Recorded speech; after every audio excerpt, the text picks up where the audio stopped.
So one of my favorite episodes is when I got to airbrush the Taíno themed bike. Our new customer Nestor came in wanting a custom paint job on his 2016 Honda Fury. This is a cool job because it has a Taíno theme. The Taíno were an ancient tribe that lived in Puerto Rico 1,000 years before the Spanish first settled. So Nestor brought us in some really cool Taíno and tribal themed artwork to work with.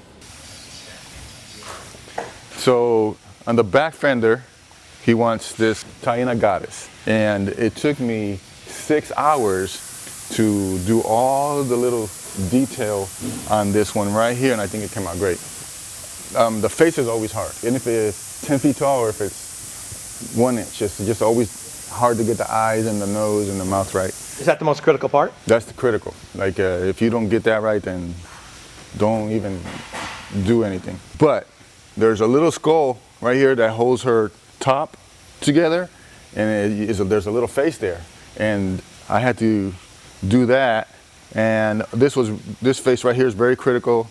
I mean, that looks pretty intense. Yeah, I don't know what it is. Like she's happy to see you or whatever, I don't know. And all of the tribal artwork that's in her crown was very, very difficult to do. I think she looks good. What do you think? The really cool thing about the episode is not only that I got to paint the bike, but I also had the opportunity to share my Puerto Rican heritage. Now, what is this? What is the fort? This is actually called La Garita del Diablo, and it's a section of the fort in San Juan, Puerto Rico called El Morro. Was a fort that was built to protect the island from invaders. There's a similar fort called Castillo de San Marcos in St. Augustine, Florida. I said Florida in Spanish, you saw that? You know, Florida is a Spanish word. It's called the land with lots of flowers. Yeah, Florida. Hey, I'm pretty much done. This is a coquí frog.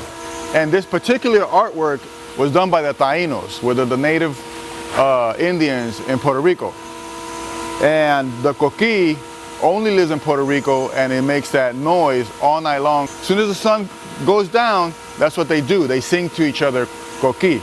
I was born in Chicago, and my family moved in 1974.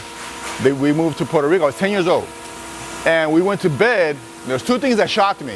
I'm talking about the city of Chicago going to Puerto Rico, was the mosquito net. We had to sleep inside the mosquito net. And the second thing that shocked me was the coquí. All night long, it was like, coquí, coquí, coquí, coquí. I was just shocked by it. I was like, Mom, what is that noise? But she told me about the coquí. I mean, it's really cool. And then after a while, you fall in love with it. It's really funny because it's annoying at first, but then you fall in love with it. When you move away from Puerto Rico, you miss it. You just really miss it. At the request of the customers, he wants to see freehand airbrush on there. So I started with putting some flames on the side here. So I'm looking at my fireplace this morning, and I noticed the intensity of the fire on the bottom part of where the logs are and how they fade up as they go. So they're really nice, crisp, sharp lines, and then they kind of get softer lines as they go. And then it just fades. Did you see that guy's hair? That was so cool. I wish I had hair like that. If you want to see the rest of that episode, just click right here.